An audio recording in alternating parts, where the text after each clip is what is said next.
Hi, Uta. Glad you could. Oh, you're welcome. So glad you could join us. I'll put you near the speakerphone. Okay, you're welcome.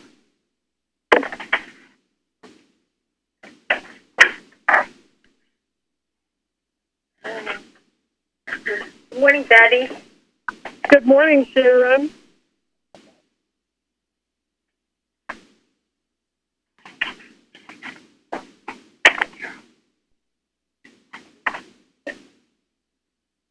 Good morning, Luann.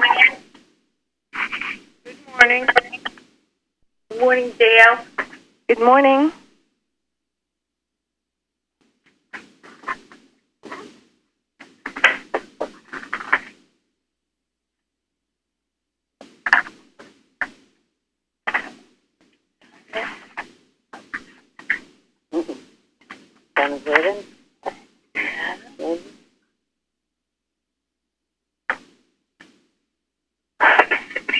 Good morning, Bruce. Good morning. Hi, Bruce. Hi. Seems funny not having you here. Yeah. Good morning, Tom. Good morning. Thank you that question.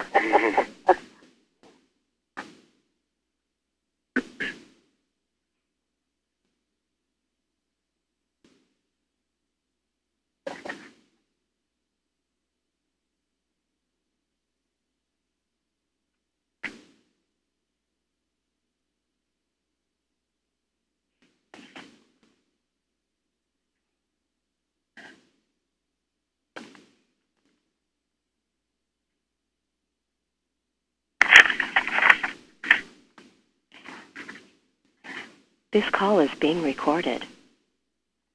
Hi, everyone. Morning is Saturday, February 23rd, 2019.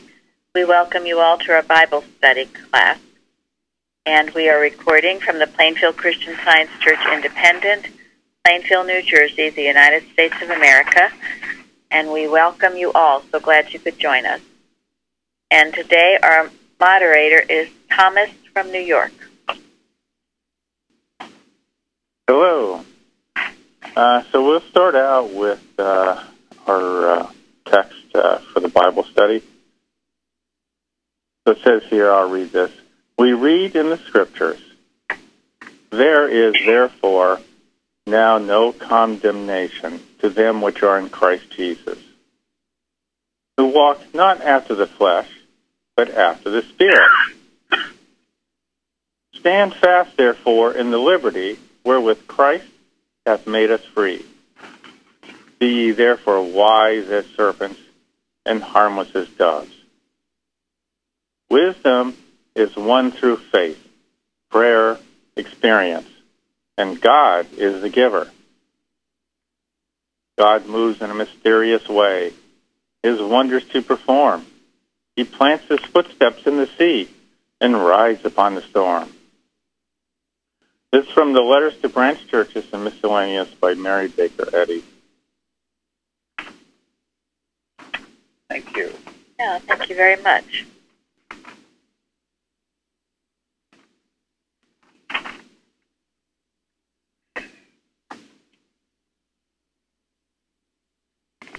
Do I have some thoughts about what this means to them? Or? Well, it's good insight into how we gain wisdom. Through first have faith. I like that God moves in a mysterious way, his wonders to perform. Because sometimes it seems like, well, did he hear me? But in some way he's working. So I like to stay with that. It reminds me of an amusing thing. We knew someone growing up who always said God moves in a mischievous way. Got their words mixed up.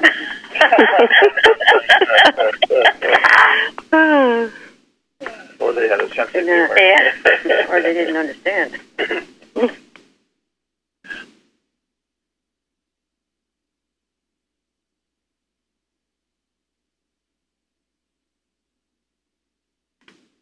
Well, and wisdom comes from God, no other place.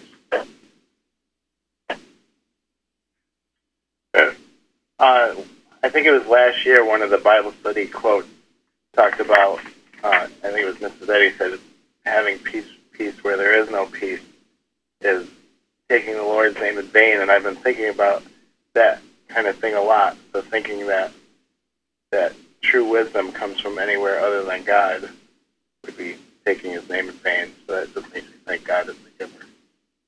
Remember that. Thanks. That's a very good point. We can take God's name in vain in many different ways that we don't even realize we're doing, and that's a good example. Thank you.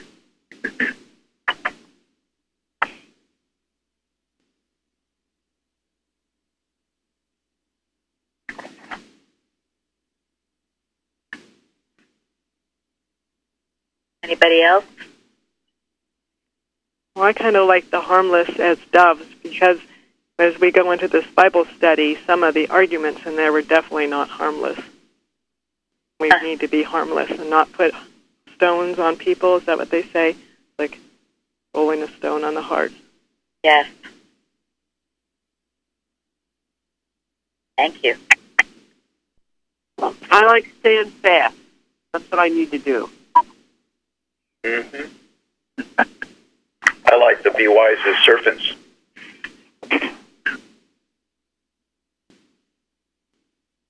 Because the devil's always at work.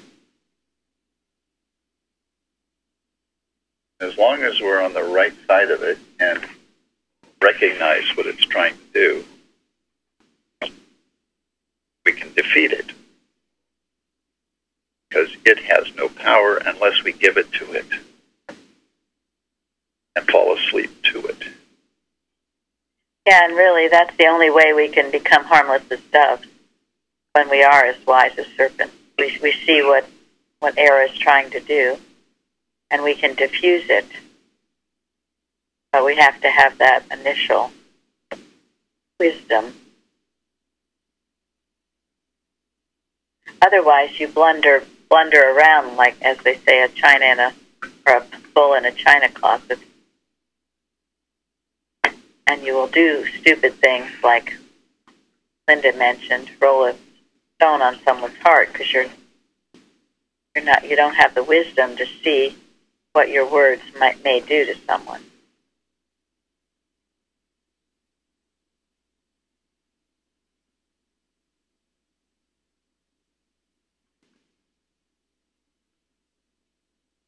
Wow, there's a lot we can talk about in here.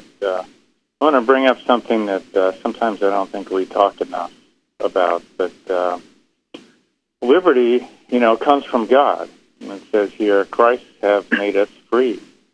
And so much in modern life is like being a Christian is can't do this, can't do that. People being very judgmental about you. It doesn't seem free at all. But that's the opposite of what it is. This is where liberty comes from.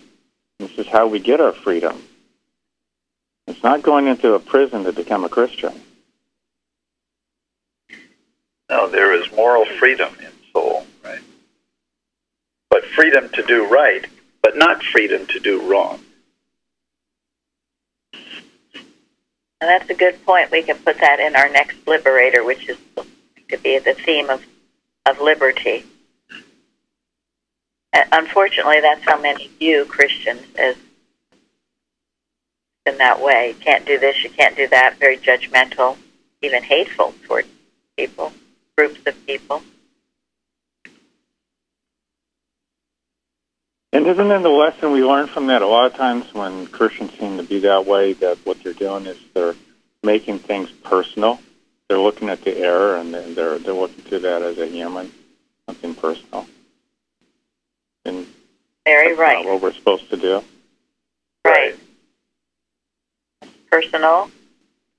It's judging surface appearances as well. And it's also not seeing the enemy, yes, and that's making it personal. The enemy is always the human mind, never person.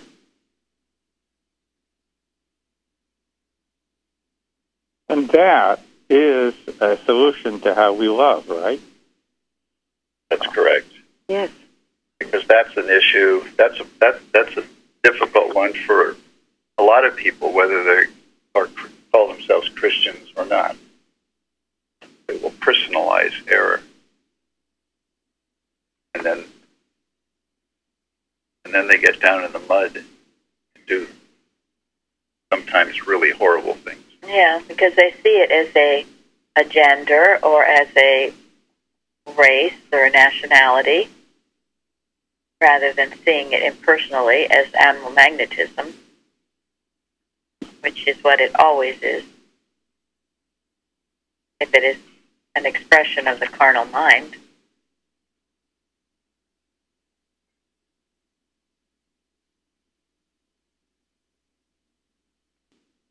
And in that way, we can judge righteous judgment. We can judge righteous judgment in that way when we impersonalize it like that.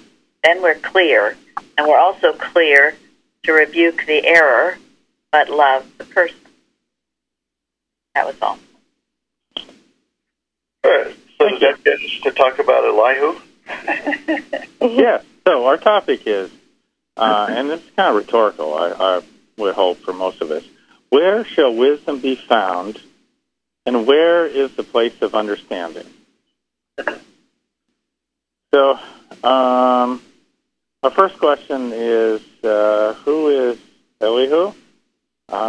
Maybe just sort of what do we know about him?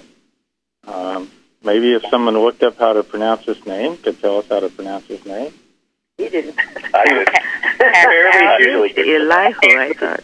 Yeah, Elihu. And he was. Go ahead.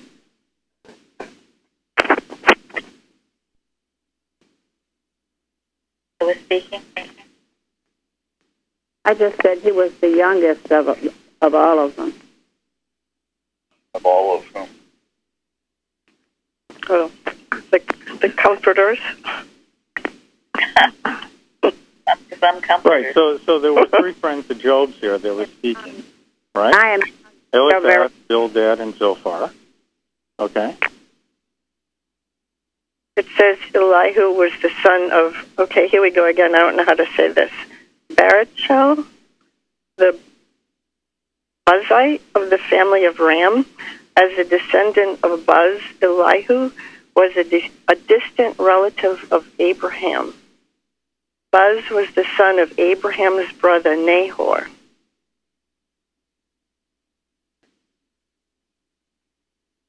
It says, Elihu spoke to Job as a true friend. Elihu exalted God. Only by God's Spirit was it possible for Elihu to evaluate matters correctly. And Elihu told the truth to Job, where the other ones just condemned him.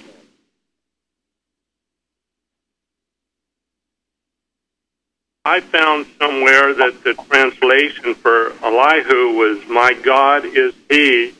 He's a disputant with Job, which meant one who disputes, one who argues in opposition to another, a reasoner in opposition. Thank you. Right. So, Michael, are you on the call? No. Mike is. Mike, okay. Trying. Okay. Yeah, so you sent us something interesting written by Bliss Knapp. I didn't know if you want to give us a quick summary of what Bliss Knapp, how he described Elihu. Well, I'm sorry, I don't have that right in front of me right now. Oh, I do, but go ahead. I think you remember it, right? Okay.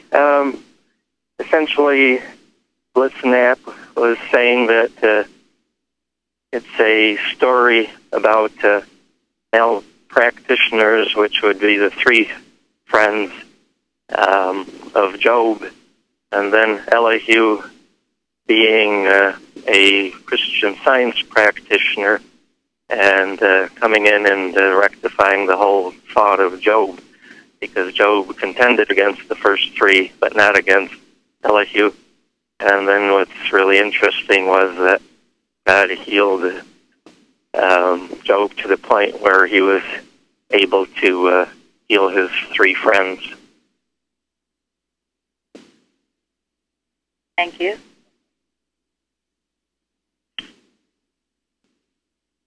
Yeah, not to get too much into Bible commentary on Elihu, but you know, if you read, there are a lot of people who seem to have different opinions as to what kind of person he was. So it's kind of confusing for us sometimes as to you know, how to interpret some of the things he says, because some people, criticize him a lot. But I want to take a moment and go through some of the notes I put together just to kind of give you perspective on this. But you'll find in Job where Job's three friends get rebuked and by different people. So Matthew Henry says that Job upbraided his friends with the good opinion they had of their own wisdom compared with his, and so on. So it's kind of interesting that three friends were rebuked in a number of ways. Job was also rebuked too. So Job was rebuked by the Lord out of the whirlwind, and Elihu also rebuked him too. It says, Elihu says here that his wrath was kindled because Job justified himself rather than God. But when you go through the book of Job, you don't find that Elihu was rebuked. So you can interpret that any way you want to, but Job 32, verse 14, Elihu says that Job hath not directed his words against me. Then I found a couple things that was kind of interesting. John Calvin said about Elihu that there are few people in the Bible that he admires more. And John Calvin also said Elihu's teaching was essentially the same truth declared in God's whirlwind speeches. And then someone else, whom I don't know, but he wrote a book back in 1907, and he says, these notes are posted, okay, for those who want to read it. The summit and crown of the book of Job, it says, I'm sorry, Elihu's speeches are the summit and crown of the book of Job. It says they provide the only solution to the problem of suffering. That's quite something. You don't have to agree with that, but that's quite remarkable what those two people said about Elihu. Well, through the years with Mrs. Evans, we were always taught that Elihu was the Christ thought. And in reading it, to me, he clears the whole atmosphere. All of this talk, it's all human and the condemnation. And Job, Job was justifying his actions and blaming God in a way. And all of that had to be cleared.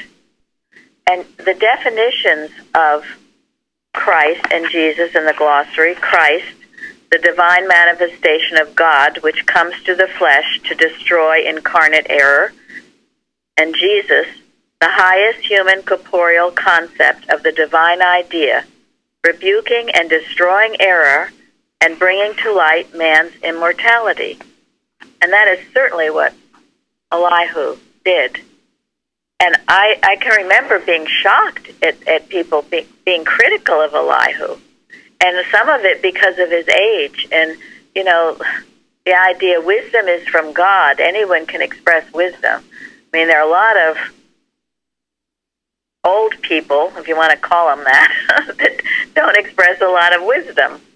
So age doesn't necessarily mean that they're getting their wisdom from God. Elihu, it didn't matter that he was young. He got it from God, and he said that in several places. Which may explain why you don't read much about Elihu anywhere else in the Bible other than in, a couple of chapters of Job. I mean, I thank God for Elihu. Otherwise, this whole chapter is a mystery. And, you know, they used to always say, why do good people die young and why do good people have all these problems? Well, this is analyzing all of it and stripping it bare. And who does it but Elihu? So I'm glad we're having this discussion on him, because I do agree with what you previously read about, and the one saying he's probably one of the greatest figures in the Bible. I mean, he's a type of Christ coming at that time to rebuke the error that was going on, all of this gobbledygook talk going on. And yet even then, though, even to me, as clear as it is, he gets criticized, because heaven forbid, nobody likes rebuking, and he was a young, arrogant guy, and here he's rebuking these other older people and Job, and who the heck is he? And so it ever will be. No one likes the rebukes, but they have to be given to clear the air. The atmosphere was loaded in human sympathy and condemnation and false representation of who and what God is and who and what man is as his image and likeness. Mary, I found this on the web. Elihu's life and speech offer many insights for today. First, he dealt with the real issues of the situation rather than looking at the situation from a human perspective. Second, he emphasized God and his greatness rather than focus on a human response to problems.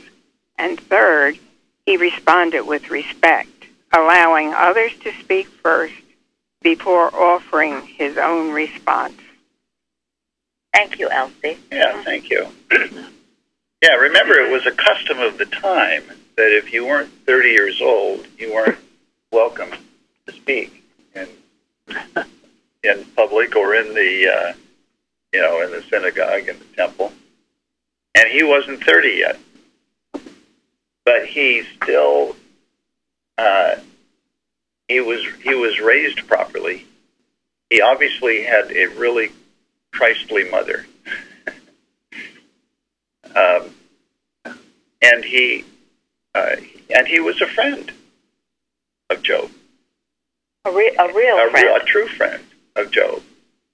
And when he heard this nonsense coming from these other three guys, he couldn't help himself.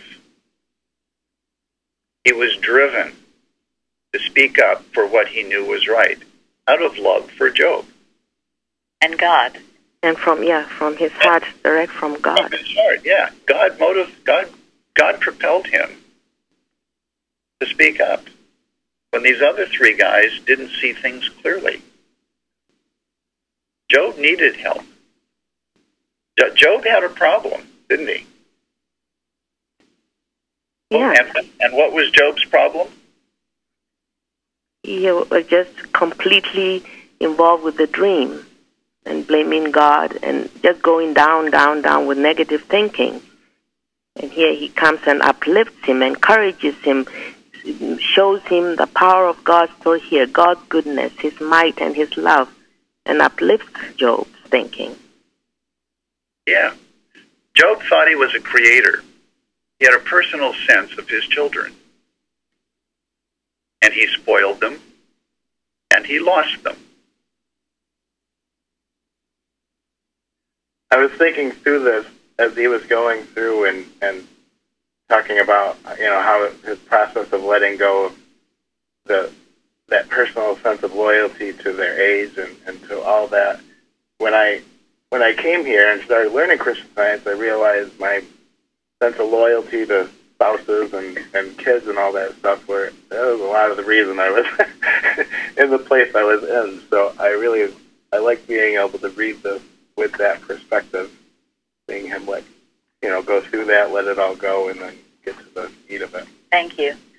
Yeah, and with his children who were sinning, he tried to cover it all up and make it nice rather than let it come out and have them learn their lesson. So that was one glaring thing that Job was doing, not knowing he was doing it, I guess, but nonetheless, personal sense of his children. And he also was, there was the pride of life, which is what we all must watch. Pride of life, and maybe what he achieved and all of that. And it had to be busted. It had to be ripped apart. I read something, I thought this was very good. It's by C.S. Lewis. And he says, we can rest contentedly in our sins and in our stupidities. And anyone who has watched gluttons shoveling down the most exquisite foods as if they did not know what they were eating will admit that we can even ignore pleasure. But pain insists upon being attended to. God whispers in our pleasures, speaks in our consciousness, but shouts in our pains. It is a megaphone to rouse a deaf world.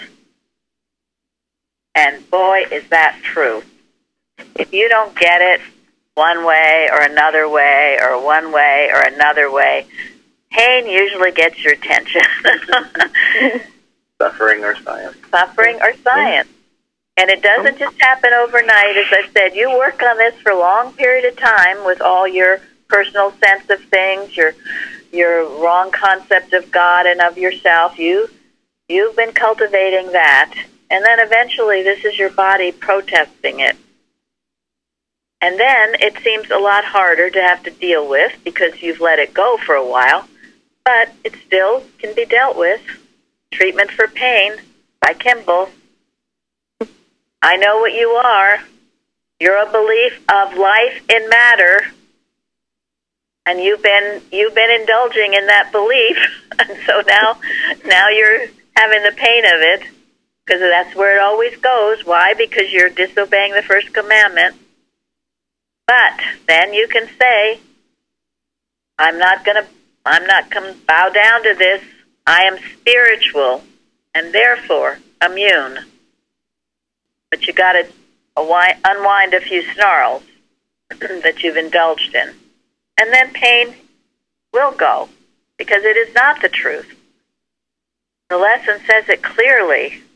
And once you learn the lesson, you will no longer need pain to wake you up. Yes, and that's the science part of it. You won't have to have it. It's preventative as well as curative. I can really identify with Job because I feel that he really thought he had the true concept of God. So it wasn't. It was more ignorance than, definitely, in my opinion, and malicious. And I remember the first time I read it, I talked to some people in my little society, Christian Science Society, about it, and they told me I was totally wrong, that he absolutely loved God. And, at that point I couldn't really argue it. I didn't understand. He did love God, but on a very material basis. And that's where I see that I've fallen down too. Well, that's very true. Thank you, Mike. I think you're right, Mike. Job was a, quote, very good man. I'm sure he thought that he was keeping all the commandments, not breaking the law at all. Outwardly, I'm sure he did everything right. And there was a desire in his heart to do right. And obviously that's why he prospered. But he had a human concept of God. You're right, it was ignorant. He had a human concept of his family. And it was his human concept of God and his family that needed to go. And Elihu was the only one who could help him. Because as someone read, he was the Christian Scientist, therefore he saw it clearly. He saw what the trouble was clearly. And no one else did. That was Mike, and we appreciate that he found what Snap wrote about Job. Well, actually, probably taking it with other things I've read from Bliss Knapp, because he did say that he was a true Christian scientist, and although that would make him a practitioner also. So he did see it clearly.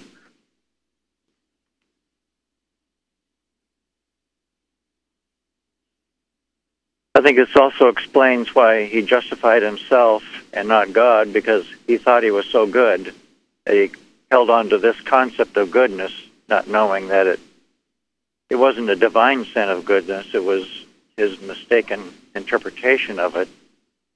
And a lot of ways I can relate to that, because I know I've been there so many times thinking like, yeah, I'm doing the best I can, I'm doing so good. The problem is when you take that type of goodness, then you start specifying how God's got to bless your goodness for you, instead of just submitting to God and letting his goodness come through without having to try to manipulate it or anything like that. Thank you. And knowing he is the only good. You know, I don't think there's any place that explains this human goodness as Carpenter. And that's why it was such a sin to prohibit those books. Because with this human goodness, everybody is on the wrong page of this story. They think they're good, and I was one, boy, was I trying to be humanly good. And then you do end up blaming God. Well, I'm so good, and why is this happening to me? And once you start that, the devil has you, because you're arguing with God, which is why Elihu got so upset over all this and had to speak up. That's where all this human do-goody leads to. It makes no sense. You've got to understand only God is good. And you are only as good as you reflect his goodness. Otherwise, you are very, very bad. What I think it came down to is I recognized before Christian Science that then I made myself God, because I relied upon whatever, human concepts that I had. So because I did that, I became my own God, so I was worshiping a false God, which was myself, not the true God. And boy, I tell you, it's a hard thing to break. Yeah, thank you, Mike. That's a good explanation. Because, once you think you're good and God isn't good, look at all the troubles in the world. And so then who are you going to rely on? Well, I'll rely on myself. And you become a personal God, personal creator. And then you are cooked.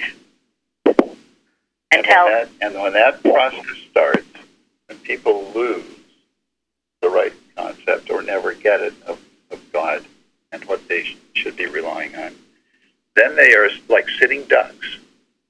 They will try. Some people will try just about anything.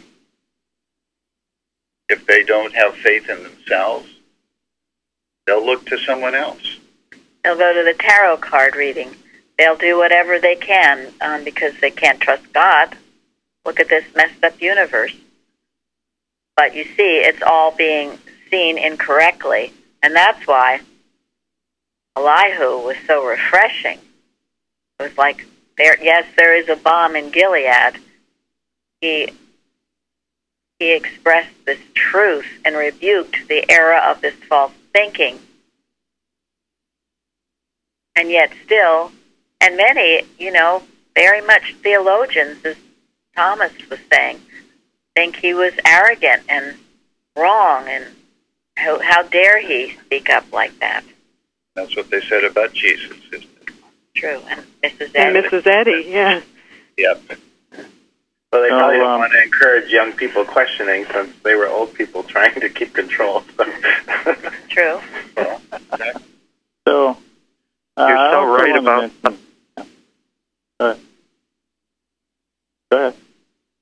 Okay. What I was going to say was, and you're so right about that, because I was so desperate that I was willing to turn to Christian Science, because that was religion was the furthest thing from anything that I ever believed in, because I had such a false concept of God. I never knew the God of Christian Science. I just saw what everybody else was saying about God and how they were handling it about, because in the name of God we have to kill this person or that person. I could never reconcile that with thou shalt not kill. And then it was so funny because going through tough times, my sister, who had turned back to our origins, which is Judaism, said to me, well, maybe you should try a religion or something. And then when I proudly told her I was working with Christian Science, she was so mad at me. Because she said, I thought you were going to turn closer to home. So it really turned me in a direction I never dreamt I'd go. Well, thank God it did.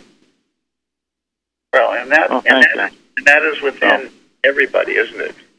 He says the only attraction is spirit. And it's within each one of us. We can expect the truth to work. It's not like we have to talk anybody into Christian Science or into anything. If we live it, give it freely to those who are open to it, our lives will be the most influential sermon that a lot of people will ever hear. They will naturally be attracted to what is right. Because that's what God made. That is what is real. This other stuff is it's a bad dream. And our guy who says God is greater than man, why dost thou strive against it? For God speaketh once, yet man perceiveth it not.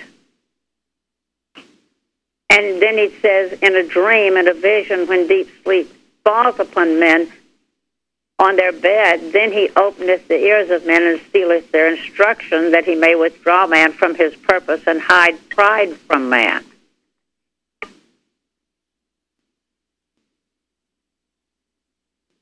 Yeah, he lays it out very clearly. He does.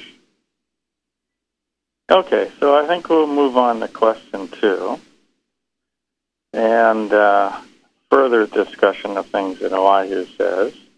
But what I thought would be interesting is to take from our lesson this week, whether it's from the Bible or Science and Health sections, whatever you like, is fine. But how does that explain what Job says, whether you agree or not agree, although I suspect we'll be agreeing what he says, but sort of tied together things that Elihu is saying with what we're reading in the lesson. Okay? So in 2a, Elihu says, the Spirit of God hath made me, and the breath of the Almighty hath given me life. And then he also says, by the breath of God, frost is given, and the breadth of the waters is straightened.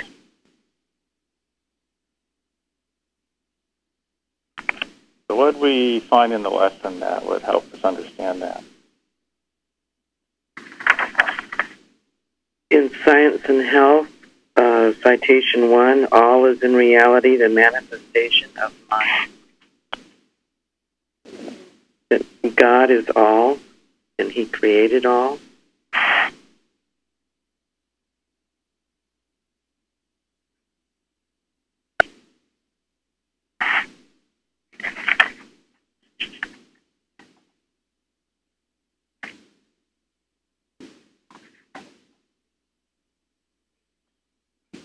What else did we find?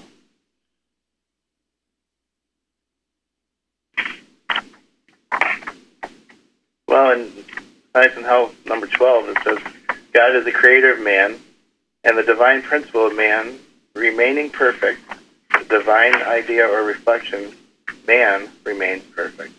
Man is the expression of God's being. There you go.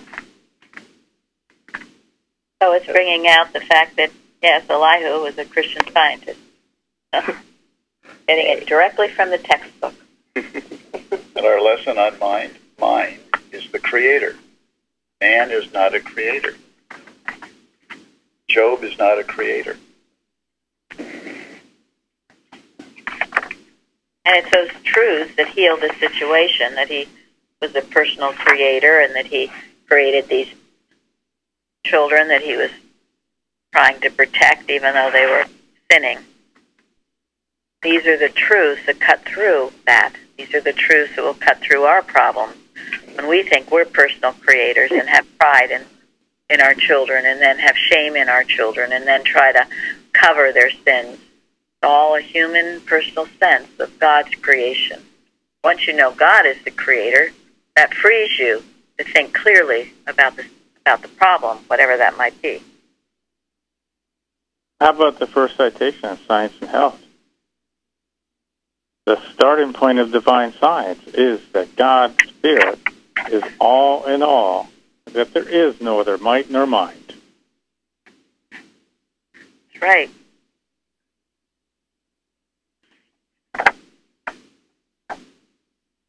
Right.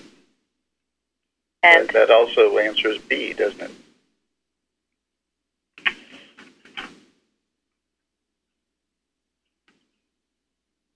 And C. Answers all of them. Because that's the point. It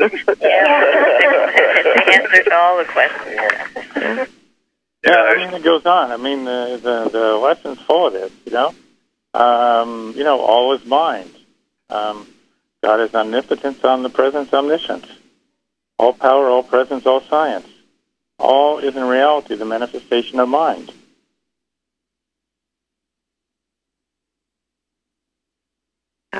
All knowledge, all knowing. That's it. The ultimate starting point. So I hope you get a sense of how remarkably Elihu is. One of the things I also like to think about with Job is that, Elihu is kind of tells us about the lie of Bible study in a way.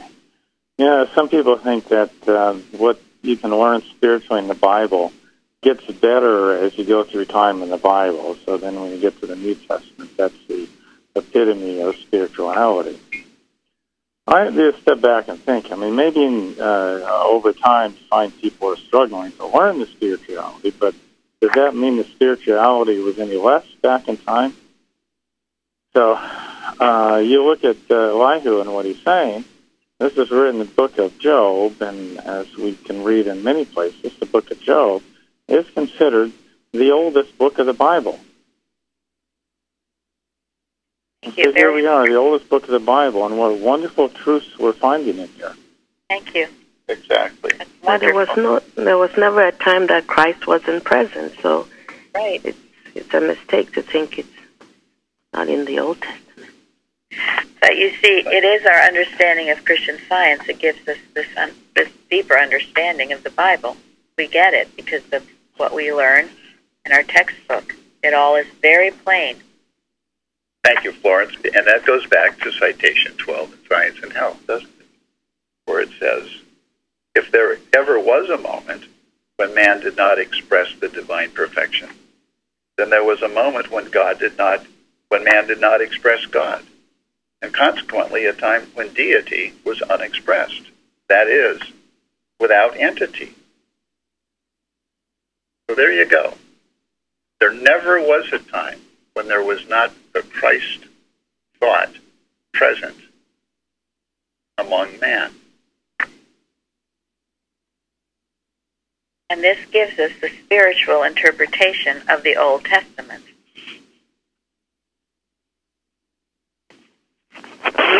Bible study really made me appreciate Mrs. Eddy and all she went through during her time when bringing the science out.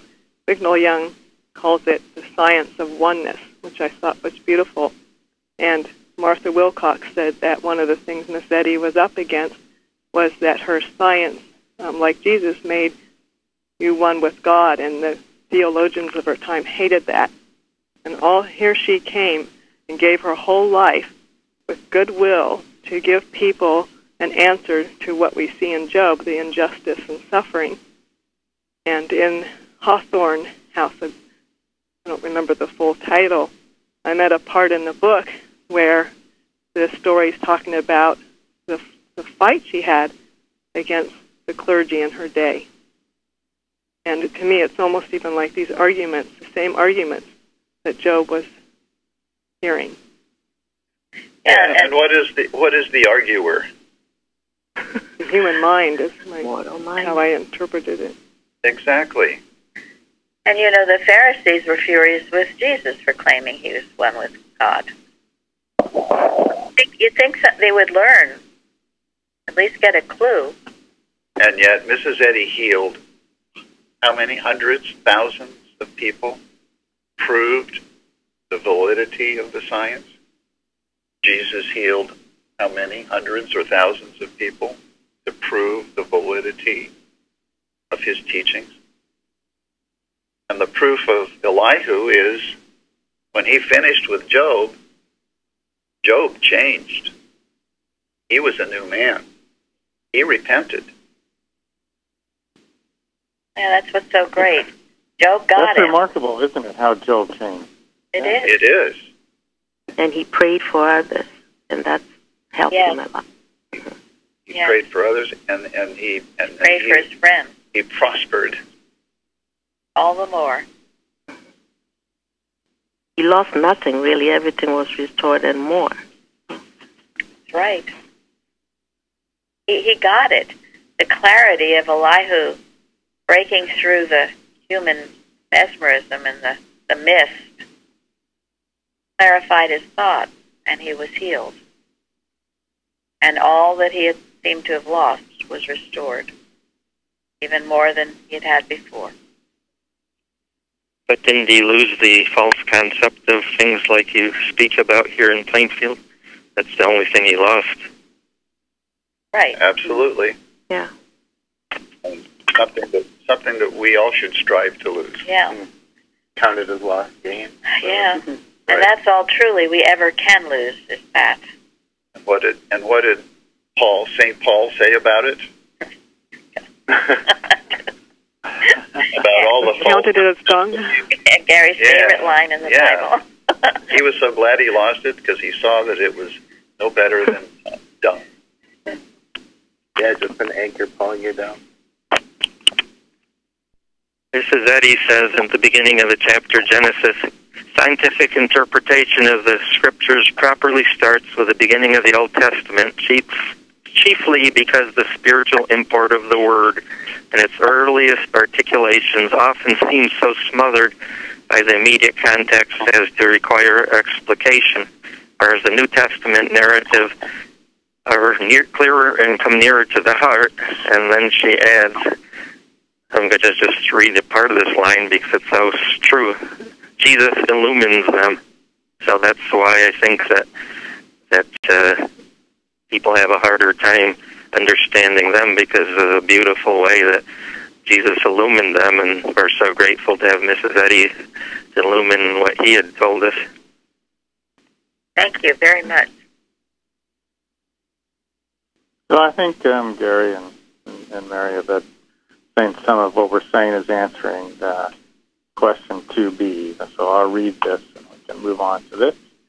You have more to say on this. So it says here, for the ear trieth words, as the mouth tasteth meat. Then Elihu says, he openeth also their ear to discipline.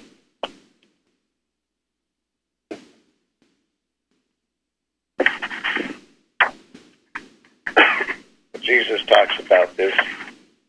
Suddenly, when the parables asked him, or the disciples asked him why he speaks in parables. I speak to them in parables because they see not, and hearing, they hear not, neither do they understand. For their heart is waxed gross, and their ears are dull of hearing. Their eyes they have closed, lest at any time they should see with their eyes, and hear with their ears, and should understand with their heart, should be converted, and I should heal them.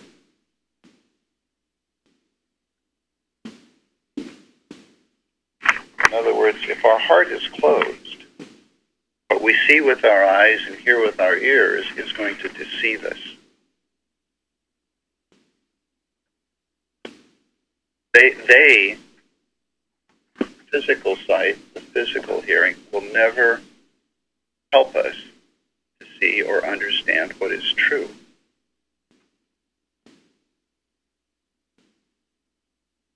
And then from Citation 5 of Science and Health, ears, not organs of the so-called corporeal senses, but spiritual understanding. I love how succinctly she breaks those things down. And in chapter 42, Job says, I had heard you only by the hearing of the ear, but now my spiritual eye sees you, or my spiritual sense. And so true, you cannot see God humanly. You'll be befogged. And Mrs. Eddy quotes that, doesn't she, in Science and Health? We all have to come to that. And I love where he says, he openeth also their ears to discipline. Well, this is the discipline of thought. Mrs. Eddy keeps harping on. Stand porter at the door of thought. It's a mental discipline to hold thought steadfastly to the enduring, the good, and the true. And you can't get around that. People would like to get around that. They would like this magic wand thing to help them out. But you've got to learn to discipline your thoughts to make the progress. I mean, I did. Maybe some people don't need to, but I couldn't do it any other way.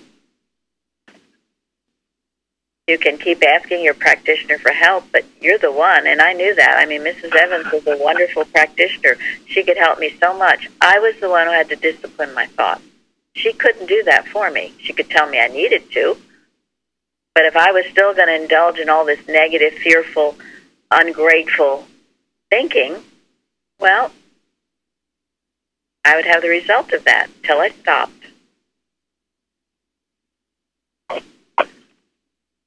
Wasn't that also because of, I'll term it as old theology, that you had learned?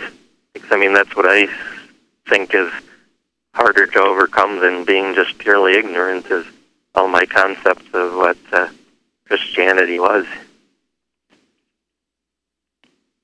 Yes, and that's why we have all these lessons and why we talk about it week after week after week, because it isn't always an easy process.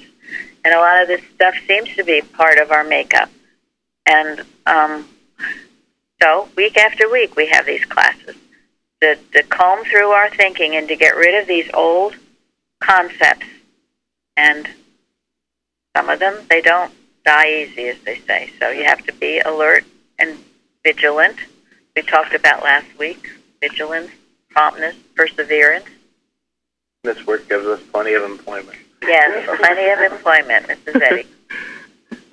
Warfare with oneself is grand. That is why we conduct our Sunday school with a teleconference number, so that we can let children anywhere in the world attend the Sunday school, so that early on they can get the right concept of Christianity, so they don't have to suffer so much. This is such a great lesson for Sunday school, and I thank you, everybody who's contributed. It's just perfect for what I needed today. Because the good things that we learned earlier stayed with us, and it's good today. So. Yeah, and that's why, why Jesus loved the little children. And when I went to some of these churches trying to find Christian Science, I just found the human mind. I realized that. Well, and good for you that you recognized it. Yeah, I just couldn't make any sense of it, really. I knew Science and Health was the truth. I mean, when I read that, I was thrilled. But going to the churches, I mean, I just couldn't get anywhere. Thank you. That must always be our compass, our guide. Doesn't measure up to that, then it's not right. False teaching. It's been said that Christian Science works, that you have to operate. Who said that? I'm not sure. I'm not sure I heard that. Can you repeat, please? Yes, say it louder. It was said that Christian Science works, but we have to operate it. And that's the truth. We have to use it. Right. You have to use it. I've heard that. Yeah, I think Not that magic. it's not. No, it's not. Repeating and defeating. Repeating and defeating.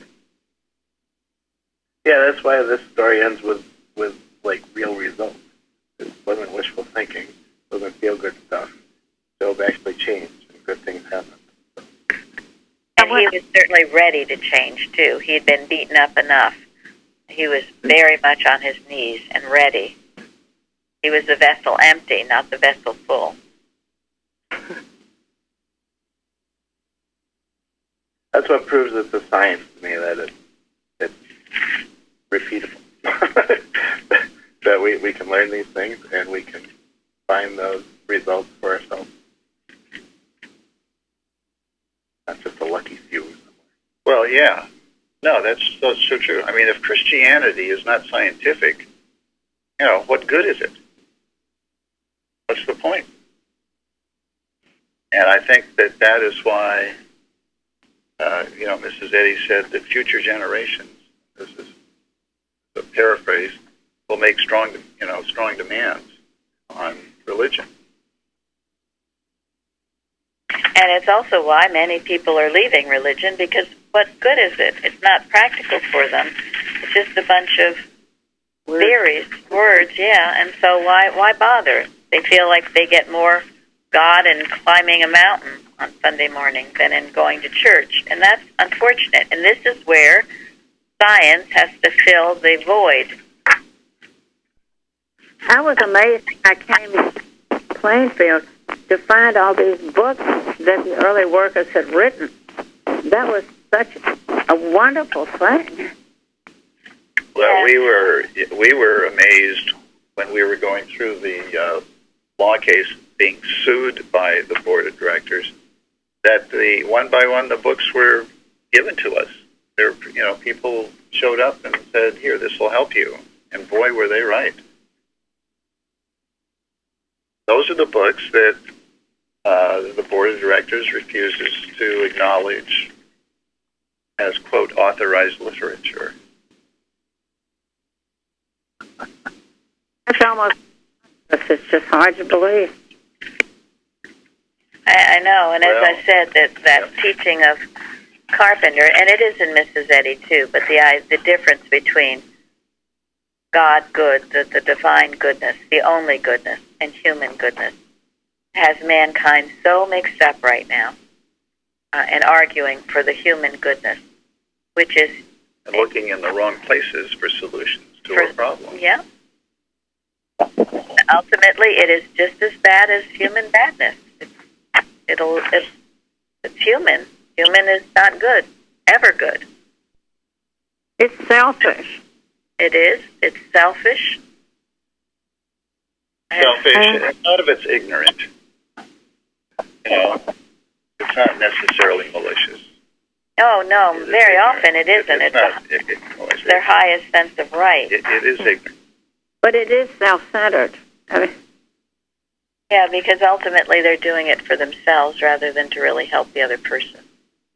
So I think that's why the pastor, as the Bible and science and health, is most ideal, because where else is anybody understanding that we are not to personalize error, that the impersonalization of it is what really does the work. I mean, I never knew anything about that. I'm sure many didn't either.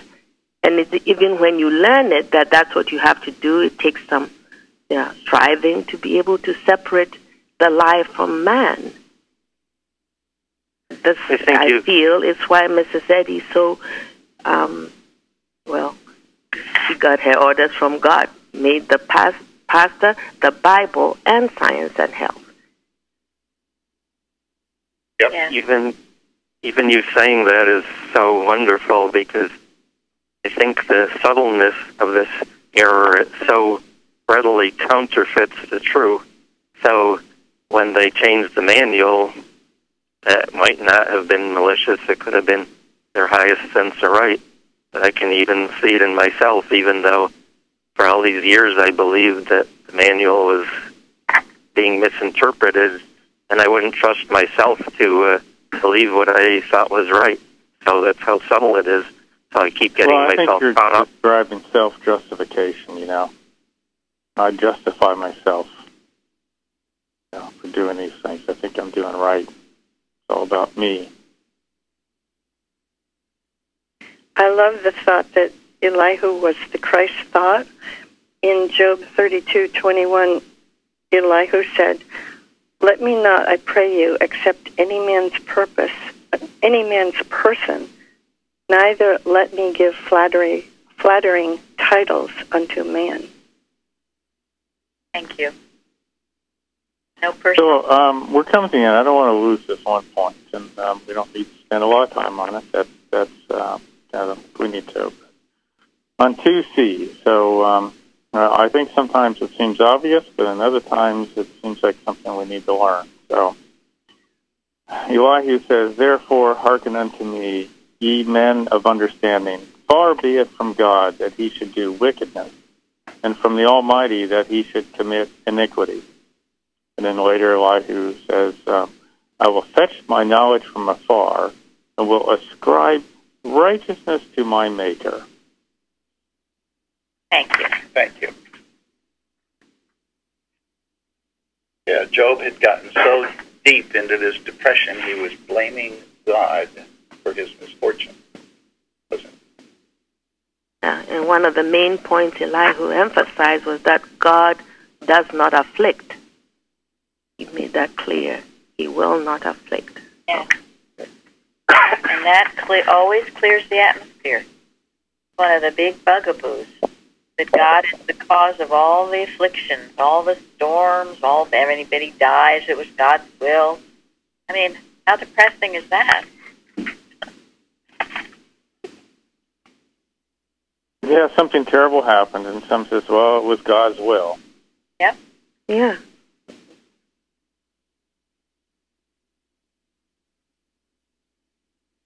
Oh, he's busting that myth. Again, clearing this heavy, heavy atmosphere that was made by the Job and his friends. Wrong interpretation of life, but a very common one. And that second verse from this question, Elihu was saying, "He'll fetch his knowledge from afar and will ascribe it to my Maker." This goes back to the initial quote, that wisdom, that God is the giver of wisdom.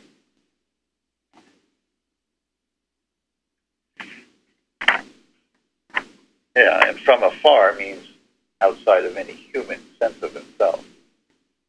It's not like God is a long, long ways away.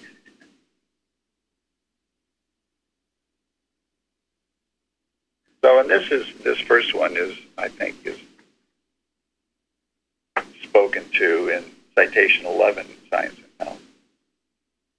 Mrs. Eddy says, "It should be thoroughly understood that all men have one mind, one God and Father, one life, truth, and love.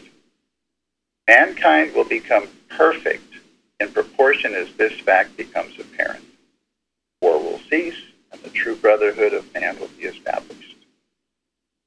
Having no other gods, turning to no other but the one perfect mind to guide him, man is the likeness of God, pure and eternal, having that mind which was also in Christ." So there you have it. What a mistake to think that God could ever wreak havoc or allow anything wrong. It's always a lack of God that causes those things, seems to cause them. Never God, it's the lack of it. And how important to know then that God is with us. This mind is our mind, where he expresses, "He that is perfect in knowledge is with thee," not somewhere far away. Right.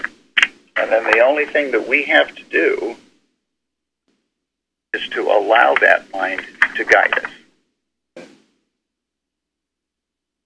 And what a way to be harmless as doves, to really take that in and understand it, and then war will cease. I didn't understand harmless as doves when I first came here, but I'm glad it's coming around. Yeah. So, right. It starts with us. Let there be peace on earth, and let it begin with me. It has to start with each one of us individually, seeing, letting God guide us, and then seeing everything correctly. He made it. I am so very grateful for every weekly Bible lesson that I know on Saturday morning I can join and listen to all the truth and know that whatever I'm needing will be supplied. So thank you all so very much. Thank you, Debbie. You're welcome. Thank you. Thank you also very, very much. It was wonderful. Welcome. Well, it was very inspired to take up Elihu, Thomas. Very, very. Yeah, thank you, Tom. Yeah. Thank you. Thank you very much. Thank you. Thank you, Thomas. Thank you. Wonderful. Have a Thank good you so much. Saturday. Thank you. See you all tomorrow.